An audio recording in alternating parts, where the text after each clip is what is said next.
Mateus 16, verso 24.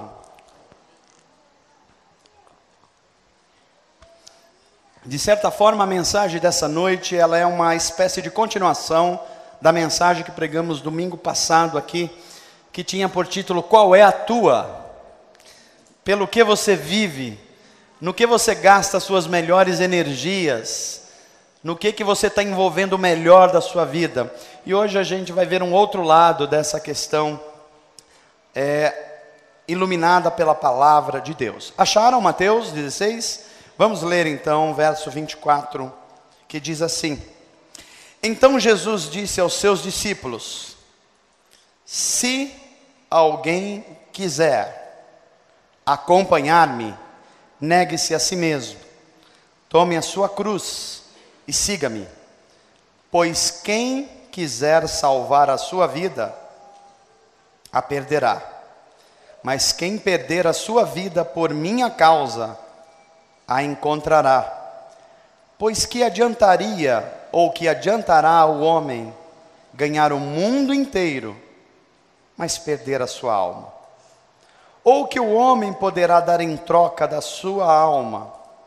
Pois o Filho do Homem virá na glória de seu Pai, com os seus anjos, e recompensará a cada um, de acordo com o que tenha feito. Até aí, feche os seus olhos, vamos orar. Pai, te agradecemos pela tua palavra. Só o Senhor conhece os corações e mentes. E nós oramos para que o Senhor nos visite sobrenaturalmente e produza em nós cura da nossa alma, cura do nosso coração, dos nossos sentimentos. Que o Senhor santifique o nosso pensar e que o Senhor derrame sobre nós o teu Espírito Santo, mais uma vez, produzindo transformação, renovação, libertação e cura. Faz isso, por tua graça, nós te pedimos assim, em nome de Jesus. Amém. Amém. Como disse a vocês, a mensagem de hoje é uma espécie de continuação do que falamos domingo passado, por isso voltamos a ler a Mateus, e é por isso que a gente está refletindo juntos, a partir da palavra de Deus, como é que a gente organiza a nossa vida, como é que a gente vive de fato a vontade de Deus, como é que a gente vive para a glória de Deus. E eu queria que por um momento você imaginasse, queria instigar você e a sua imaginação hoje. Queria que você imaginasse algo. Imagine que você tem um poder, veja bem. Imagine que você tem o poder de ter o que você quiser nesse momento. Qualquer coisa, até as mais impossíveis. Se você tivesse o poder de fazer isso hoje, o que você escolheria? Fale com você mesmo, fale com a sua mente ou com o seu coração. Está diante de você todas as possibilidades. O que você faria diante disso? Enquanto você está pensando, eu queria levar você a refletir, que será que você poder fazer qualquer coisa, mas qualquer coisa mesmo, que você quiser fazer, será que de fato é algo intrinsecamente bom? Isso seria de fato bom para você? Ou será que se a gente tivesse o poder de fazer qualquer coisa que a gente quisesse, isso se tornaria para nós um grande problema? Há alguns anos atrás foi lançado um filme com o ator Jim Carrey, o comediante, e ele foi protagonista de um filme chamado Todo-Poderoso. Alguém viu esse filme? Parece que bastante gente viu esse filme. Em tese, esse filme, ele tem um personagem que ele é um jornalista, e é um jornalista que ele está num momento difícil da vida dele, a namorada dele abandona, ele é despedido do trabalho, está acontecendo tudo de ruim, e ele vê a vida dele fracassando, tudo que não era para acontecer, começou a acontecer, e ele fica meio desesperado. Ele chega um dia que ele não tem em quem colocar a culpa mais perto, ele aí resolve que o culpado é Deus. Ele resolve que o culpado é Deus e ele começa a brigar com Deus, a questionar Deus. Ele resolve que ele vai colocar todas as suas angústias diante de Deus. E ao reclamar com Deus, o próprio Deus, o Todo-Poderoso, chama ele para uma reunião. E nessa reunião, Deus resolve e fala com ele assim: olha, já que você acha que eu não estou fazendo as coisas muito bem para você e para a humanidade, já que você acha que eu não estou sendo justo, então vamos fazer o seguinte: os meus poderes eu estou transferindo a você. Durante um tempo você vai ter todos os poderes. E está com você agora a resolver os problemas seus e do mundo. E esse jornalista então passa a ter poderes sobrenaturais. Então ele parte, a primeira semana é fantástica, porque ele fala assim: vou recuperar minha carreira, e ele consegue, ele está dotado de poderes sobrenaturais. Ele vai e tenta recuperar a namorada perdida, e tudo vai dando certo, e ele fica muito animado na primeira semana, com tudo que está acontecendo. Chega ao final da semana, Deus faz uma reunião com ele de novo, feedback, vamos ver o que você fez na primeira semana. E quando ele começa a listar as coisas que ele fez na primeira semana, ele e Deus vão percebendo que ele usou os poderes de Deus e sobrenaturais para resolver só os problemas particulares dele. Se você tivesse todos os poderes, o que você faria? E ele vai vendo que na segunda semana, ele vai vendo que lidar com o ser humano não é fácil, mesmo tendo os poderes especiais. E daqui a pouco alguém vai pedindo uma coisa, outro pede outra, e ele vai ficando numa situação difícil. E ele que achava que Deus não estava fazendo bem as coisas na vida dele e dos outros, agora está sentindo na própria pele o que é ser Deus. E ter pedidos e demandas de tudo que é lugar. E aí nós vamos ter a reflexão de uma conclusão que o Jim Carrey chega no filme, que é bem realista. E qual é? É a conclusão que um pensador chamado Benjamin Franklin, célebre pensador, também disse: se um homem pudesse ter a metade dos seus desejos realizados, ele teria mais aflições do que prazeres. Diferentemente desse filme, a gente vive para um momento em que a gente é restringido por uma série de coisas. Primeiro, tempo. Veja como você é restringido no tempo. O Renato Russo cantou assim: nós temos todo o tempo do mundo, e ele percebeu que não tinha, e nós não temos também. A gente tem restrição de dinheiro, de recursos. Você gostaria de ter mais recursos para fazer mais coisas, mas você não tem, e você tem que lidar com restrição. A gente gostaria de uma série de coisas, de ter mais atenção. Quem aqui não gostaria de ter mais atenção? Né? Os que gostariam de ter mais atenção, faz assim com a mão, só para eu ver. Os que não gostariam, tá bom já a atenção que você está tendo. Os que não entenderam o que eu falei aqui. A gente quer mais as coisas, mas a gente vive num mundo de restrição. E por que a gente vive num mundo de restrição? A gente precisa fazer escolhas. Não tem jeito. É restrição, então você precisa escolher fazer uma coisa e deixar de fazer outra. E o que é a gente escolher? É você priorizar uma coisa e abrir mão de outra. Isso é fazer escolhas. Significa você abraçar algo e necessariamente deixar alguma outra coisa passar. Isso é escolha. Isso nos leva a uma conclusão óbvia.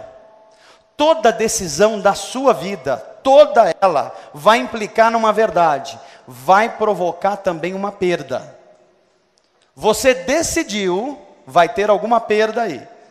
O que você está fazendo é priorizar uma coisa mais importante para abrir mão de uma coisa menos importante. E é diante desse ambiente de escassez e restrições que a gente vive, que a gente tem que escolher um monte de coisas na nossa vida. É diante desse ambiente de restrições que a vida nos impõe, que a gente consequentemente tem que fazer escolhas, e aí as palavras de Jesus ganham uma nova dimensão para nós aqui hoje. Jesus diz assim: se alguém quiser, como que é o nome disso? Escolha. Se alguém quiser acompanhar-me, tem que fazer o quê? Negar-se a si mesmo, tomar a sua cruz diariamente e o seguir. Note que é uma escolha. Ninguém está obrigado, mas se a escolha for feita, então tem que ser do jeito que Jesus está dizendo. Ou em outras palavras, se a escolha for feita, você passa a viver de acordo com a vontade de Deus, e não mais a sua vontade. Veja que essa questão é central. Quem é que estará no governo da sua vida? Talvez você tenha experimentado até hoje estar no governo da sua vida. Talvez você viveu algumas coisas legais, você teve algumas alegrias, mas provavelmente você está vivendo também perdas terríveis e dificuldades. E a pergunta é: quem está governando a sua vida? Será que a Bíblia tem resposta para essa pergunta? Quando a gente olha João o evangelista, no capítulo 8 do seu evangelho, ele vai dizer assim: disse Jesus: conhecereis a verdade, e a verdade vos libertará. O que está sendo dito aqui é que eu tenho que conhecer a verdade porque ela liberta. Mas a verdade liberta do quê? Olha que interessante, a Bíblia vai ensinar que a verdade, conhecer a Jesus, conhecer o seu plano de vida para nós, liberta primeiro a gente das falsas noções de segurança.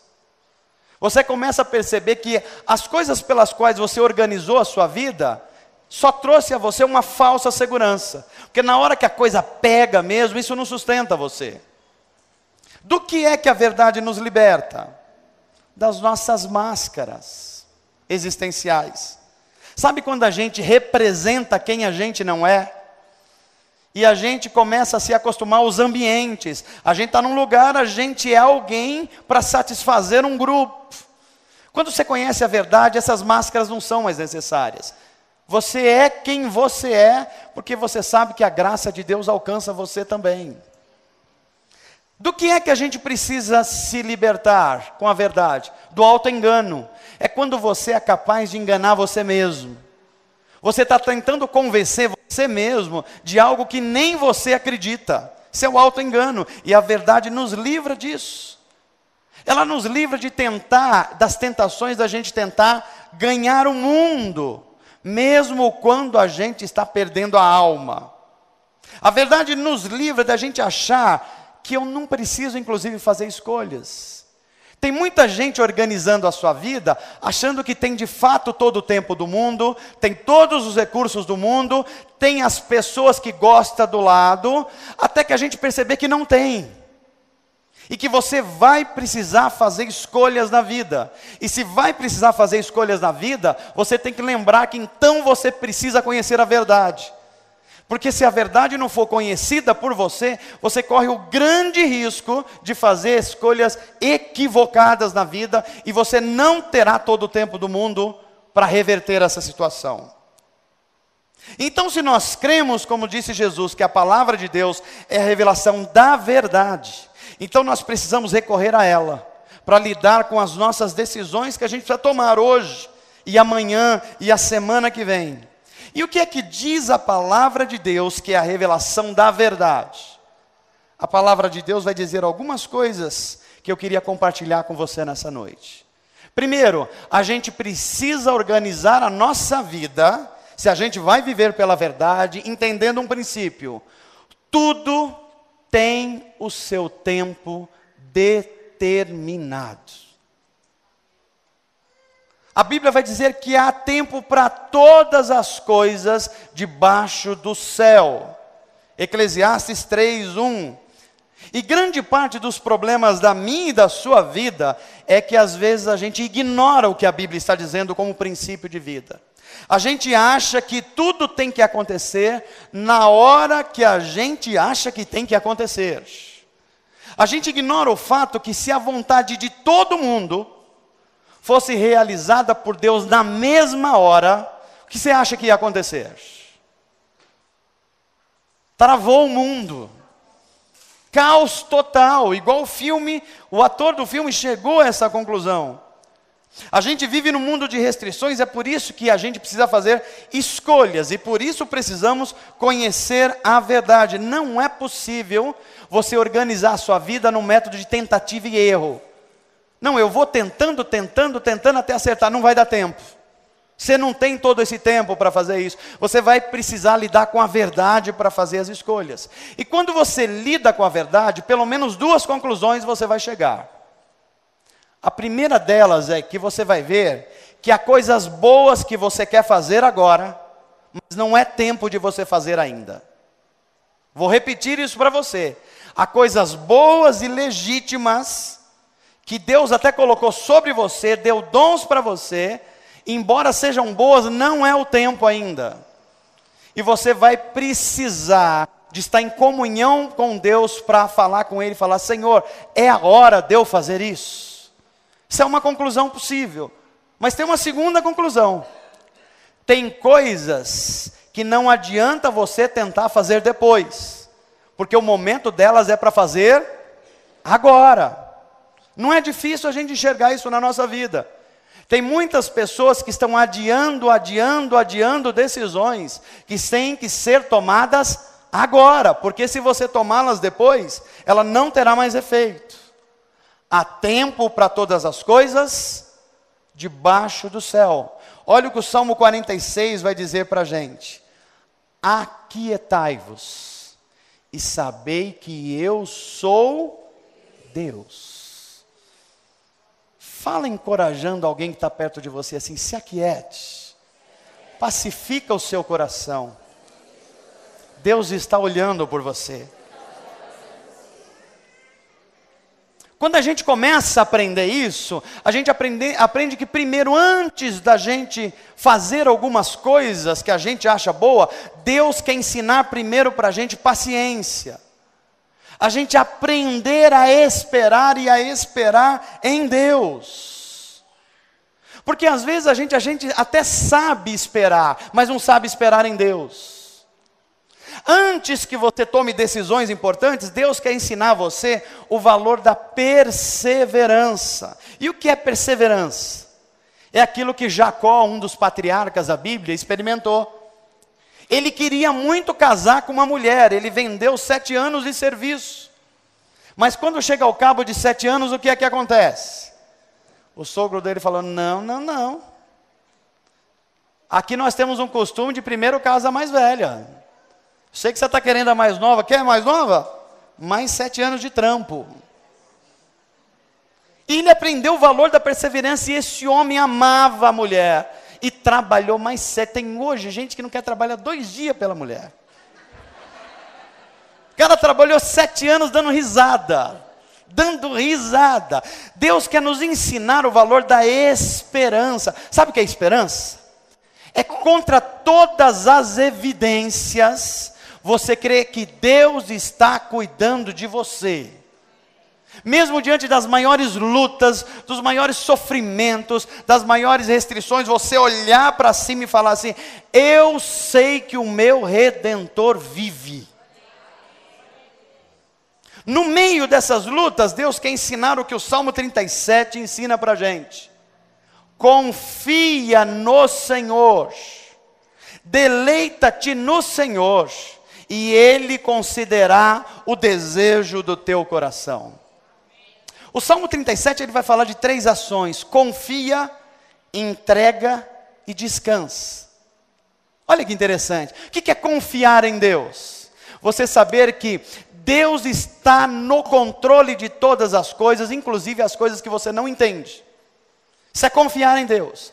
E o que é entregar a Deus? É você colocar todas as coisas diante dEle, porque você confia que Ele é bom e que Ele está cuidando de você. Quando você confia e entrega, então você pode descansar no Senhor. Tem gente precisando descansar no Senhor hoje? É por isso que Jesus disse assim: vinde a mim os cansados, os sobrecarregados, gente que está precisando descansar, e eu vos aliviarei.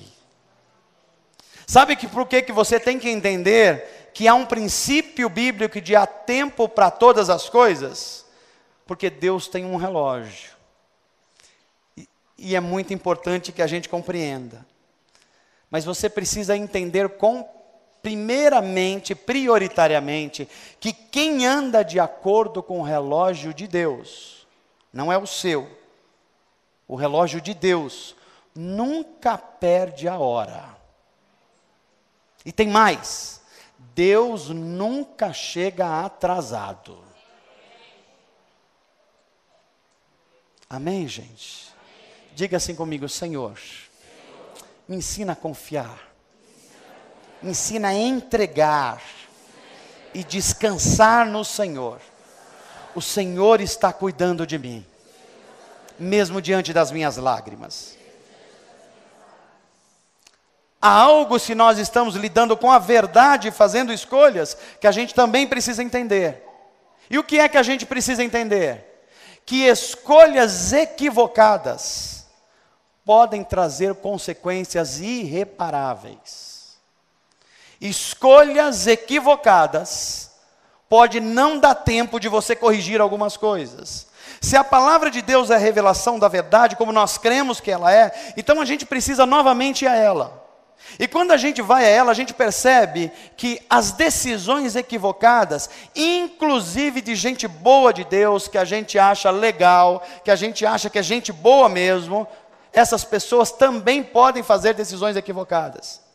E a Bíblia não esconde personagens legais que a gente gosta, mas que fizeram decisões equivocadas. Olha o profeta Jonas.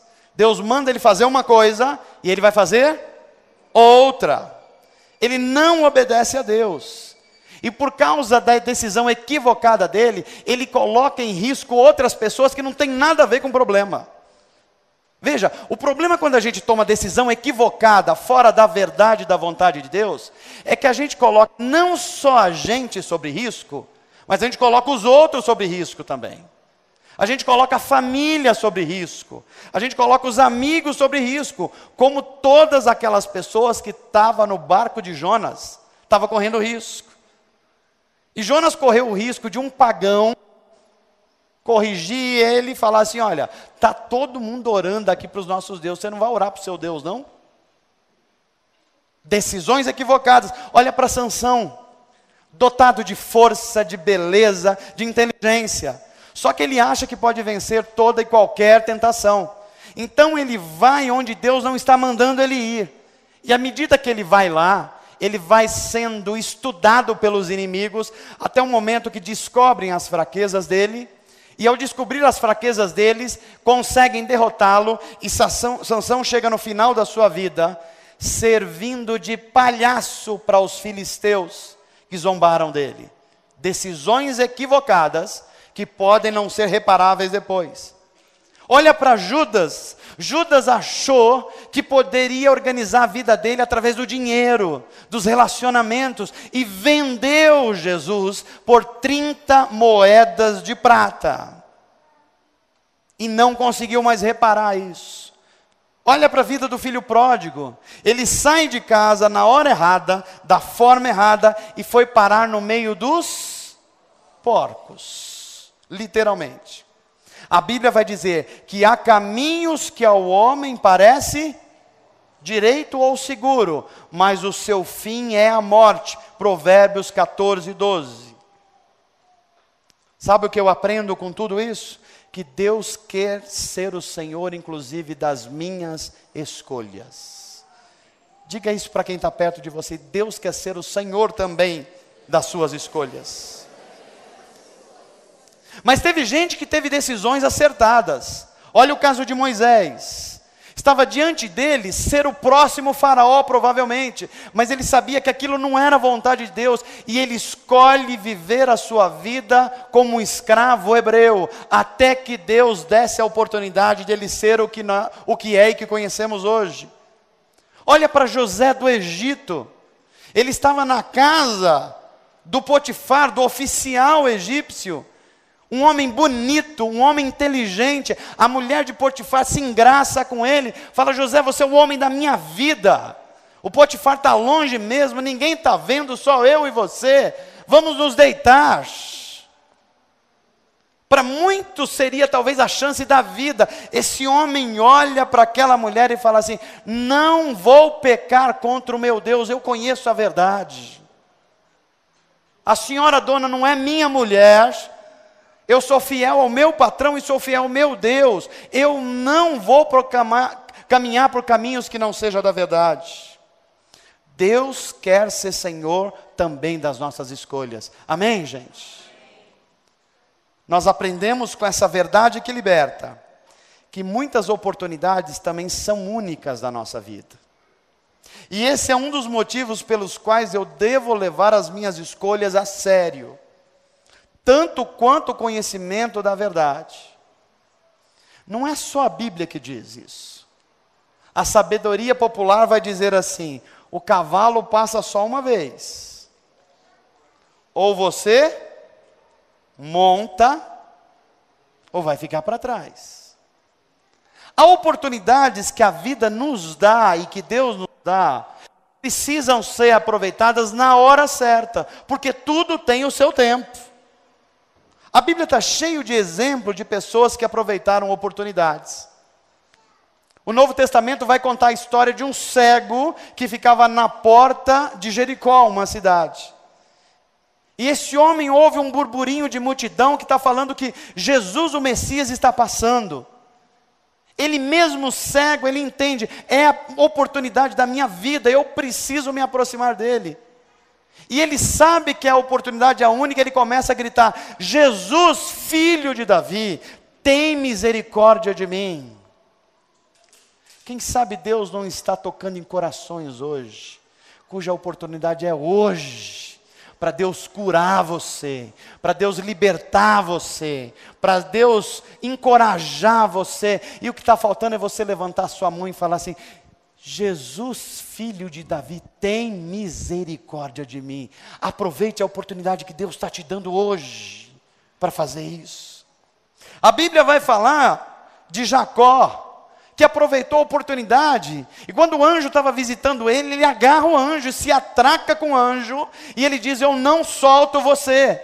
E o anjo quer ir embora, e ele segura o anjo, e Jacó segurou o anjo. Tem até música evangélica, né?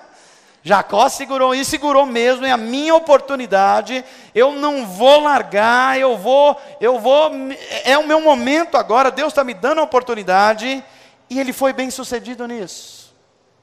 Agora deixa eu lhe falar um princípio de vida. Primeiro deixa eu perguntar, porque às vezes a gente nem quer ser abençoado. Parece estranho, mas é. Quer ver uma coisa? Você quer ser abençoado? Você quer ser bem sucedido? Olha o que a Bíblia ensina sobre ser bem-sucedido. Ser bem-sucedido conta de 3 coisas. Primeiro, talento. Você precisa ter talento. Até para fritar um ovo precisa de talento. Eu, por exemplo, não tenho esse talento. Eu vou fritar, sai todo quebradinho, coitado. As coisas simples precisam de talento. E creia, você tem talentos, e não são poucos não. Então, a primeira coisa que precisa, você já tem. A segunda coisa que precisa é preparo. Não basta você só ter talento. Você tem que se preparar. Você tem que se capacitar. Você tem que exercitar o que Deus deu como vocação para você. Terceira coisa que precisa para ser bem-sucedido. Você precisa de oportunidade.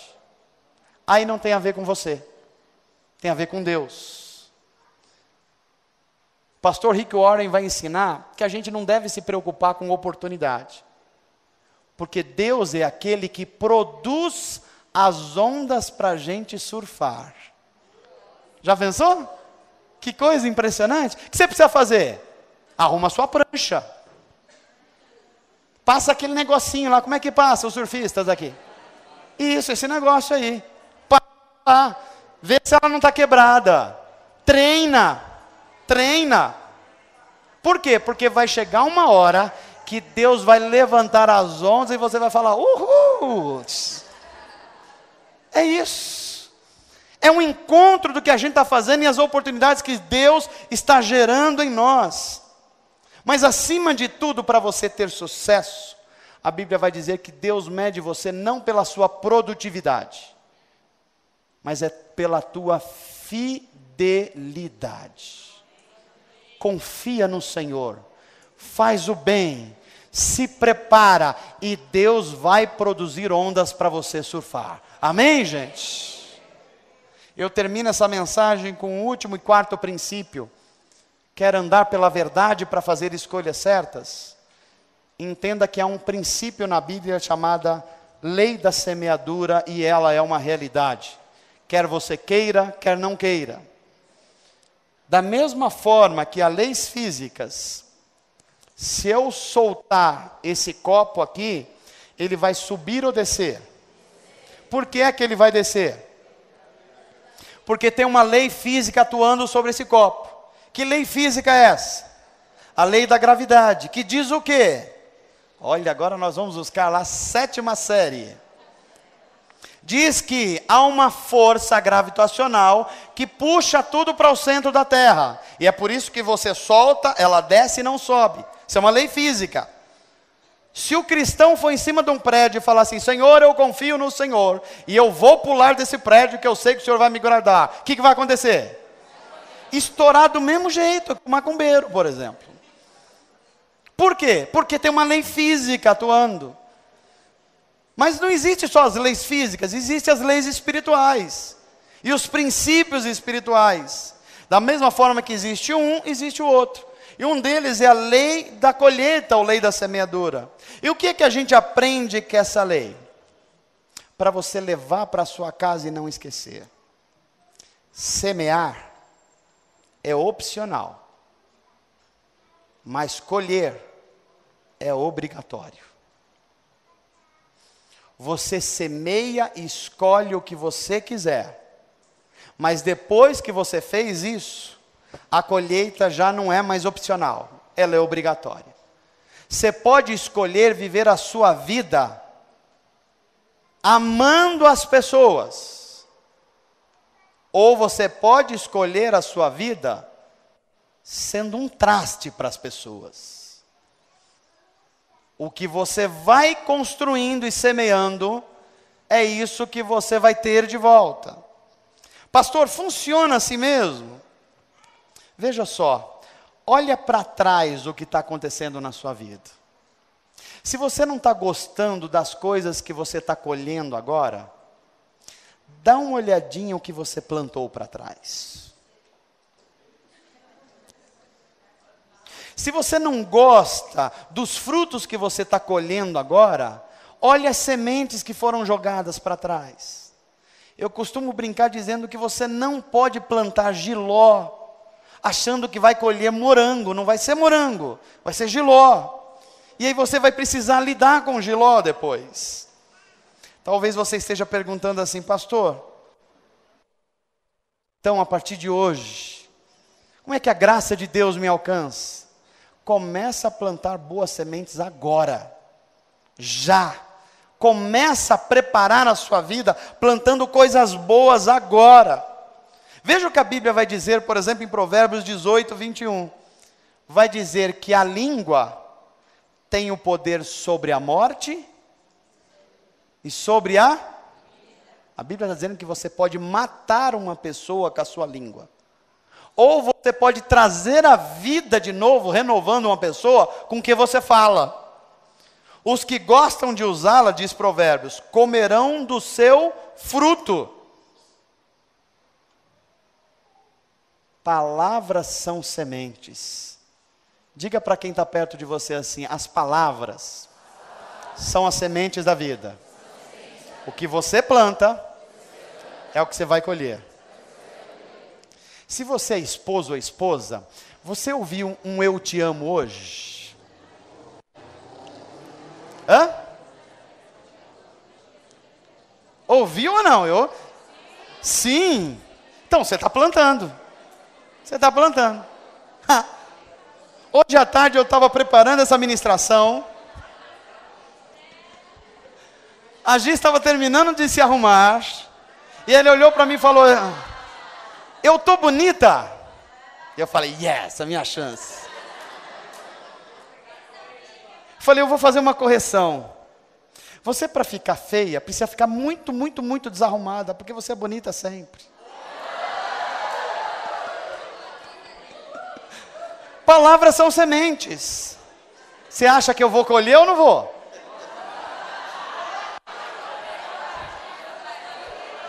Palavras são sementes. Eu acho que hoje à noite vai ter gente preparando jantar, abrindo porta do carro. Planta. É uma lei espiritual, faça isso. Palavras são sementes.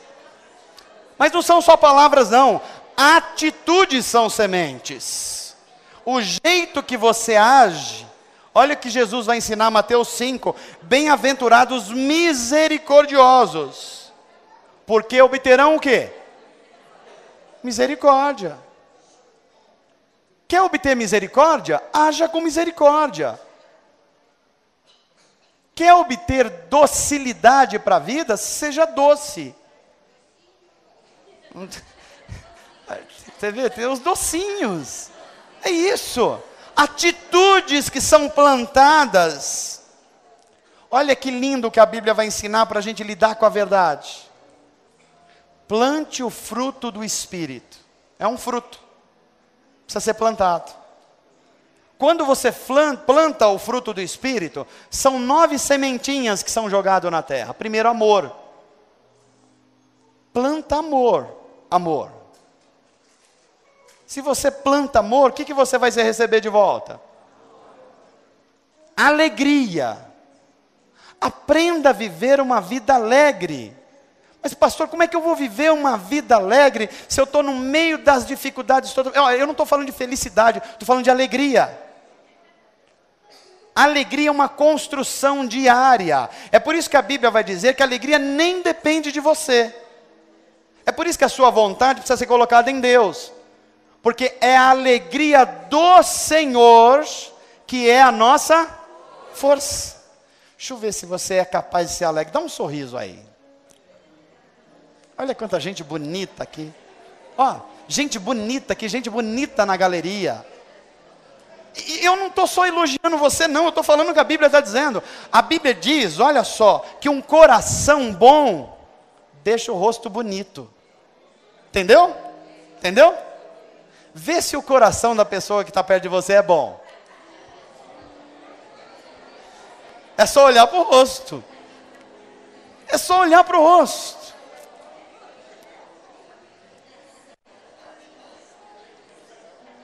Conhecereis a verdade, e a verdade vos libertará.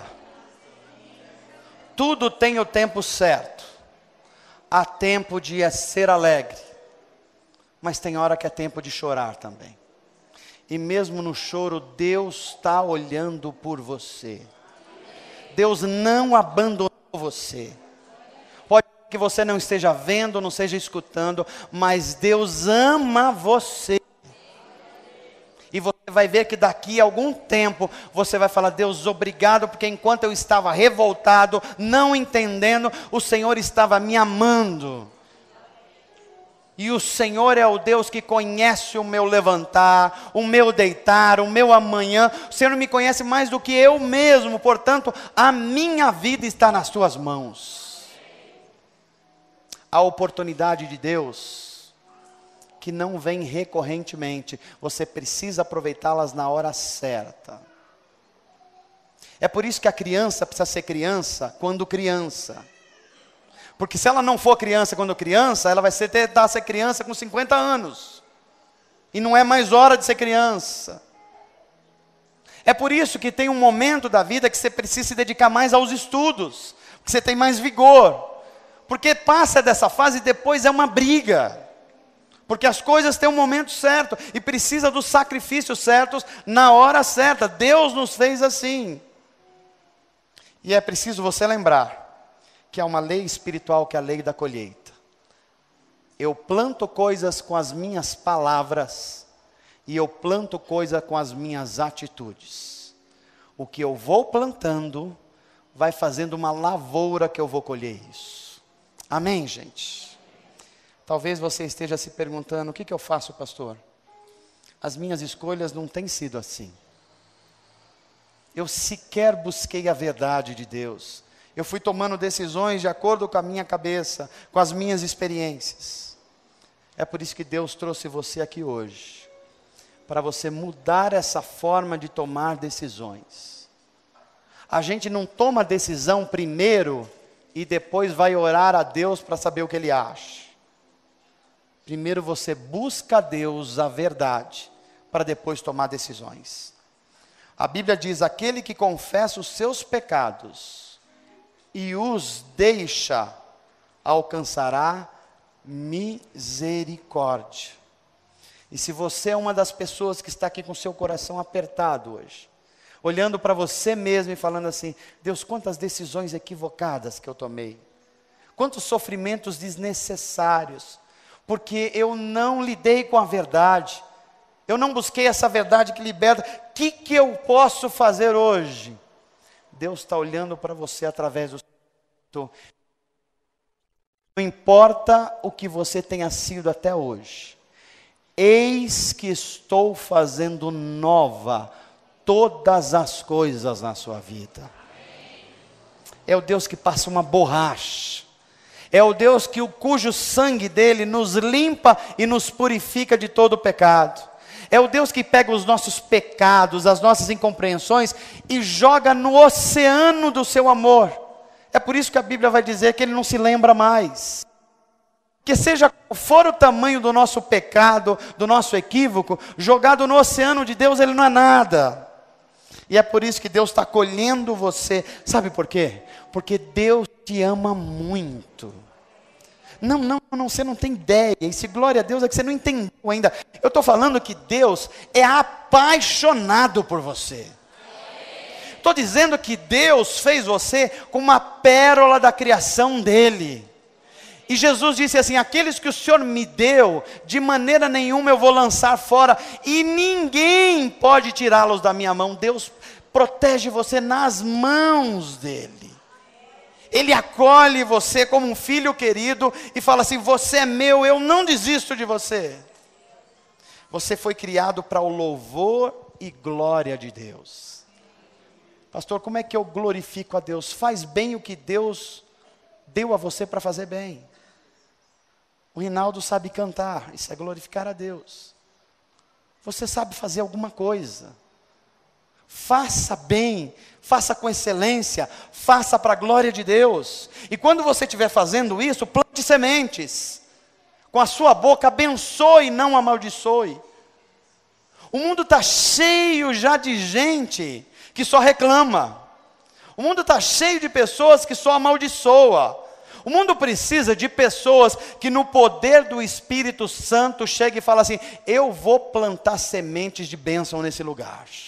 Vou plantar sementes de bênção no meu trabalho, na minha família, no meu casamento. Eu estou plantando porque eu sei que tem uma lei espiritual. Deus está chamando você para isso.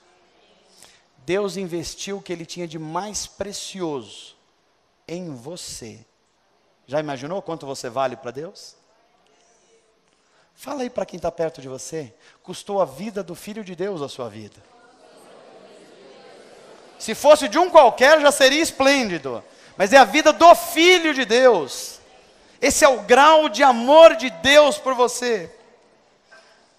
Agora, esse amor só vai ser realidade para você se você abrir a porta do seu coração. Você precisa se abrir para Deus mesmo quando você não entende Deus. Você precisa confiar em Deus mesmo quando as coisas estão tudo errado. Você precisa confiar no amor dele quando você não se sente amado. Porque a Bíblia está dizendo assim, em palavras de Jesus, eis que estou à porta e bato. Deus está batendo no seu coração. Às vezes Ele bate no seu coração através de uma tristeza. Às vezes Ele bate no seu coração através de uma perda. Às vezes Deus bate no seu coração através de uma crise. Tudo isso Deus está batendo no seu coração. Deixa eu entrar, deixa eu aliviar o teu sofrimento, deixa eu conduzir a tua vida. Entrega, confia, descansa. Essa é a palavra de Deus para nós nessa noite. Deus não deixa você. E nos momentos de dificuldade, quando você se ver acuado, exprimido pelas dificuldades da vida, você vai lembrar. Salmo 23. O Senhor é o meu, e porque Ele é o meu pastor, nada.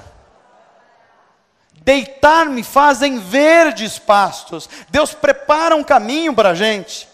E agora, guia-me pelas veredas guia-me pelos caminhos da verdade, por amor do seu nome. Ainda que eu ande pelo vale da sombra da morte, e talvez você esteja andando por esse vale hoje, não tema mal algum, porque o Senhor está contigo. A vara e o cajado dele consola. Eu não sei se você percebeu que é estranho isso. A Bíblia está falando que o que nos consola é uma vara e um cajado. Eu acho que você esperaria que fosse outra coisa, eu também. Mas a Bíblia está dizendo outra coisa. Que às vezes Deus nos consola com um cajado. O que é um cajado? O pastor na Palestina tinha uma vara, e a ovelha ia andando para um lado, e ela indo para um abismo. O que faz o pastor? Pega o cajado, dá um toquezinho nela, ela não gosta muito, mas ela desvia e vai para o caminho certo. É esse cajado do Senhor que nos consola. A gente está indo para caminhos de destruição, ele falou, não é por aí não.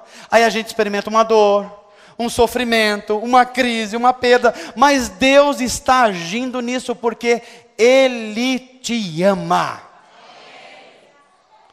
Certamente a bondade e a misericórdia me seguirão de vez em quando. Todos os dias, dia mau e dia bom, dia que dá certo e dia que não dá certo, a bondade e a misericórdia estão te seguindo. E aí o que acontece? E andarei na casa do Senhor por todos os dias da minha vida. Que Deus te abençoe, te console, te conduza por caminhos de verdade, e que nas tuas escolhas haja o Espírito de Deus a direcionar, para que você faça escolhas que seja de vida, que seja para a glória de Deus, em nome de Jesus, amém. Que Deus te abençoe, para a glória de Deus.